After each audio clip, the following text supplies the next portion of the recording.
Influencer, welcome to the stage, Juice Sutton. I don't know what you're talking about. I be seeing y'all with them fake eyelashes. Okay? I'm like, bring them things down. Ain't nobody that surprised. Just. I know you're in there. All right, I'm not a bill collector.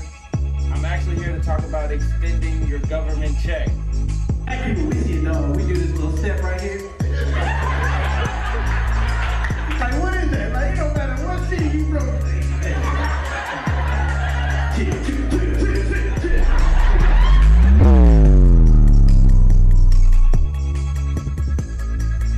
You guys, man, we got Joseph Juice Sutton in the house, man. Woo! Yes.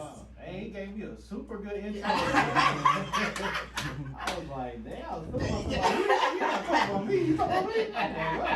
Hey, you know we have to give you the love, man. We gotta give you the love, bro. I appreciate that, bro. I appreciate that. Man, we've been watching you, man. We've been this whole station. Everybody's been watching you, man. We were proud of what you're doing. Thank you, bro. I You know, appreciate that. you're standing up for Minneapolis and Minnesota, just in the whole. This brother has been flying everywhere. I've been trying to keep up with him on his IG. This brother's in one place here, one place there, just trying to make people laugh, man, and put smiles on people's faces. No, Man. We need that. Thank you, bro. I appreciate that. Thank you for having me, man. I see you doing your thing out here. You out here gassing me. Let me gas you. Ah, man. It's only right. Nah, but this is a dope little platform, bro. I appreciate you for having me on, for real. Most definitely, bro. Most definitely, man. I'm thankful for having you. I know you be busy. So, hey, y'all heard that, man? Give me some love. I appreciate it. I appreciate that. Nah, for real. And for real. Man, hey, so we got a special interview, as I've said before. And we kind of want to like know a little bit what you got going on in the city, outside the city. You know how you making it. If you guys don't know, this is a motivational podcast. So this is some motivational podcast / radio. And what we want to do is highlight people that are achieving and being successful and showing, you know, the blueprint to how you get even more successful. You know what I'm saying? Giving back. And I know you've been doing a lot of that as well. No, for sure. Man, bless us, man. Yeah. You just hit me like 18 questions. Oh, yeah. He said, man, you know what you doing. Which one you want me to answer? The first question, let's get into, how did you get started? What started? Man, I think I just kind of started the way anybody would start, you know, just being funny in class, you know what I'm saying? Like, people always told me I was funny, you know, so I was like, oh, you know, maybe I can do something with that. My 6th grade principal, man, I used to crack jokes so much, man. He used to have a spot for me. Oh, for real? Oh, you get see, because I get kicked out of class so much. And he was like, man, you ever thought about stand-up comedy?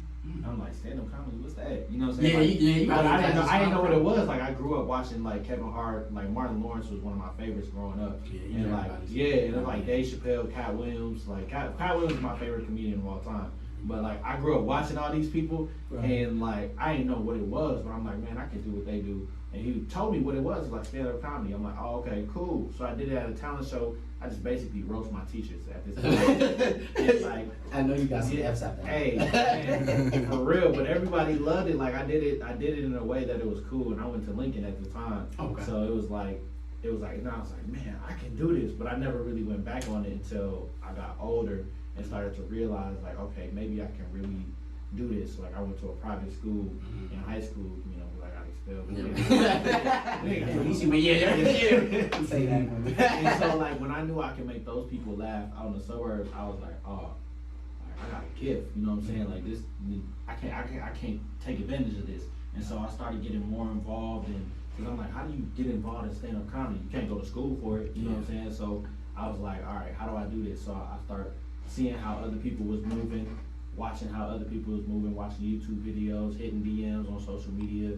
Then I started doing comedy clubs and stuff. And like I would literally, what a lot of people don't realize is I would literally catch the megabus to like Chicago, Atlanta. So you had your own little tour kind of. Yeah, like I literally would catch the megabus on my own money just to do like open mics at these clubs. Cause I'm like, oh, they coming out of Chicago, so I gotta go to Chicago. I gotta bring that heat on the Chicago stage, or like LA, the place to be. So I'm like, I gotta go to LA. That's a smart move. And so yeah, and so I started doing that. I was like, I had to spend my own money.